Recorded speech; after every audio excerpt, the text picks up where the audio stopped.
بہار کا موسم اس سال سید محمد کے لیے خزاں سے کچھ زیادہ مختلف نہیں۔ سید محمد کے باغات میں پھول تو اب بھی کھلے ہیں، مگر کرونا وائرس کی وجہ سے خریدار نہیں، کلیاں باغوں میں گل سڑ رہی ہیں۔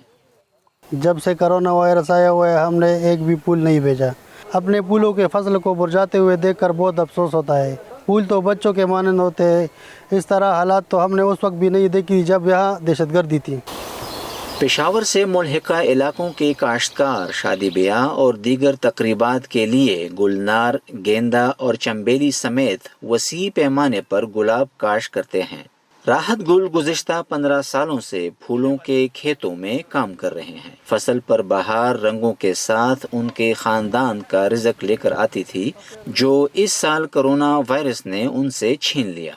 میں گاؤں میں روزگار کرتا ہوں، گاؤں میں کام مل جاتا ہے۔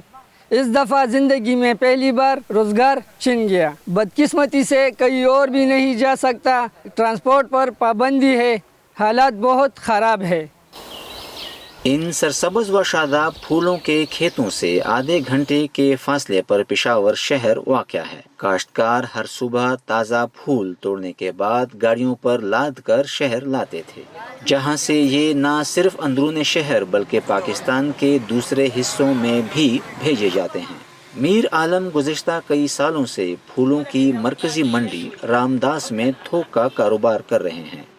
ہمارے تمام تر نظریں جو ہے نا موسم بہار پر اس سیزن میں شادیاں بہت زیادہ ہوتی ہے، تو ادھر ہم جو ہے نا پنجاب کو مال بیچ دیتے ہیں۔ لاک ڈاؤن کی وجہ سے ساری گاڑیاں ٹرانسپورٹ کا مسئلہ ہے، مال بھی نہیں آتا ہے۔ میرے ساتھ دکان میں 6 بندے کام کر رہے، گاڑیاں بھی سجاتے تھے، اسٹیج میں ادھر ہار بھی بناتے تھے، شادیوں کا سیزن تھا نا، عمرے پہ بھی لوگ نہیں جاتے، تو اس وجہ سے بس سارا کام خراب ہو گیا ہے۔ پشاور شہر سے دور سید محمد اپنے باغ میں اس امید کے ساتھ مرجھائے ہوئے پھولوں کو صاف کر رہے ہیں کہ بہار کے موسم میں چھائی خزاں کی سی اداسی کبھی نہ کبھی تو ختم ہوگی۔ نظر الاسلام، وائس آف امریکہ، پشاور۔